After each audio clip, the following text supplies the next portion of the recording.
झुकना मत। पता है कि बुरा वक्त चल रहा है, परिस्थितियां खिलाफ हैं, लोग खिलाफ हैं, मुश्किल हालात हैं, लेकिन तू झुकना मत। चाहे पूरी दुनिया नीचा दिखाने लग जाए, टांगे खींचने लग जाए, लेकिन तू झुकना मत। जिगरा इतना फौलादी बना कि चट्टान भी हिला ना सके, बन इतना मजबूत कि तूफान भी कुछ बिगाड़ ना सके।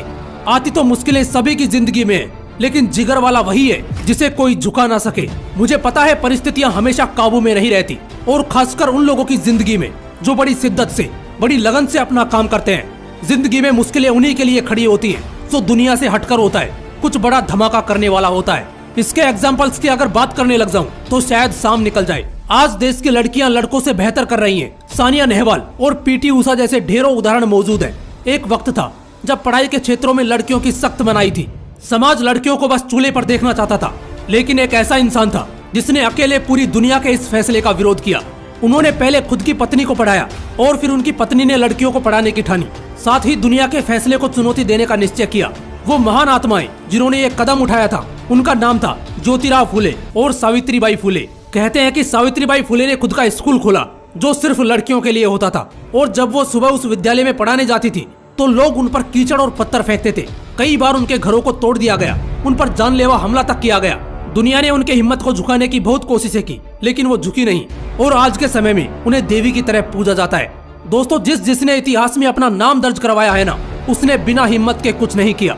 समाज वाले और जलने वाले अपनी औकात दिखाई देते हैं, ऐसे उदाहरणों की कमी नहीं मिलेगी। जरा सोचो, कभी किसी छोटे बच्चे को स्कूल में पानी पीने तक का हक नहीं था और उसके बॉडी में कोई टच तक होना बर्दाश्त नहीं करता था। उसी बच्चे ने एक दिन भारत का संविधान लिख दिया, जिसे मराठी कल्चर में भगवान की उपाधि दी गई है। नाम तो आपने सुना ही होगा, डॉक्टर बाबा साहेब भीमराव अंबेडकर जी। आज के जनरेशन में ऐसे जिगर वाले बहुत कम पैदा होते हैं, लेकिन जब होते हैं तो अकेले लाखों के बराबर होते हैं। ये दुनिया तुम्हें हर मोड़ पर झुकाना चाहेगी, अपने जैसा बनाना चाहेगी, लेकिन अगर तुम डर गए, इनके सामने झुक गए, तो पूरी जिंदगी बुज़दिल की तरह जियोगे।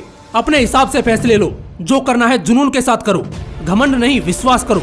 मैं झुकेगा नहीं साला, इस डायलॉग को आज बच्चा बच्चा फॉलो कर रहा है, लेकिन जितने कॉन्फिडेंस के साथ इस डायलॉग को दोहराते हो, उतने ही हिम्मत के साथ अपने चुनौतियों का सामना भी करो।